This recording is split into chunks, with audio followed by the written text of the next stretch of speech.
What happens when a government contract worth $400 million intersects with a high-profile CEO who also happens to be a key government official? Stick around to find out. Welcome to the Tesla Daily News. This podcast is created by Generative AI. Today is February 14th, 2025, and we've got a packed episode for you. From controversial government contracts to global protests and innovative anti-theft measures, we're diving into the stories shaping Tesla and its ecosystem. Links to all stories can be found in the episode notes. First up, let's talk about the $400 million armored vehicle deal that's making waves.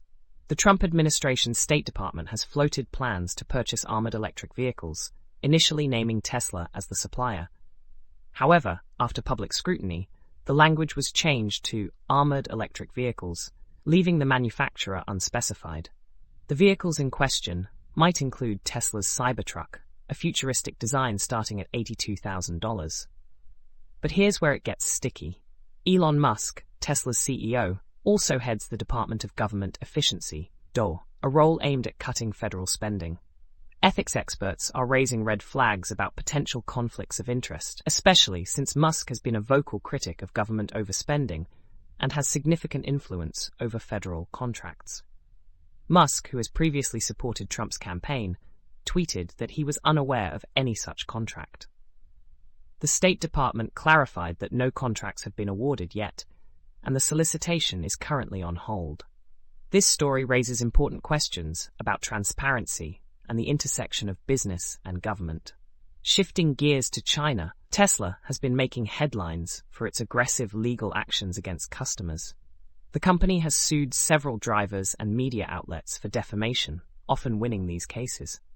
One notable example is Zhang Yazhou, who accused Tesla of brake failure after a crash involving her father's Model 3.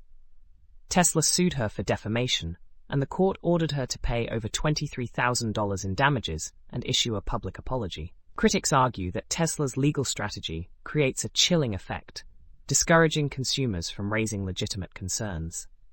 The company's success in these cases is attributed to its strong connections in China, including support from high-ranking officials like Premier Li Qiang. Zhang's case highlights the challenges consumers face when going up against powerful corporations, especially in a legal system that seems to favor foreign companies like Tesla. This story underscores the broader issue of accountability and consumer rights in the automotive industry. Now let's talk about the global protests planned for this Saturday, dubbed the Tesla Takeover. This grassroots movement, which originated on the social media platform Blue Sky, aims to express dissatisfaction with Elon Musk's leadership.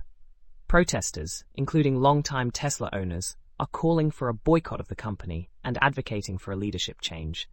They've even suggested J.B. Straubel, Tesla's co-founder and former CTO, as a potential replacement for Musk. The protests are scheduled to take place at Tesla stores worldwide at 11 a.m. local time. Organizers emphasize that the demonstrations will be peaceful, focusing on free speech rather than vandalism. The hashtag Tesla Takeover is trending, reflecting growing frustration among some Tesla supporters about Musk's influence over the company and his controversial political affiliations.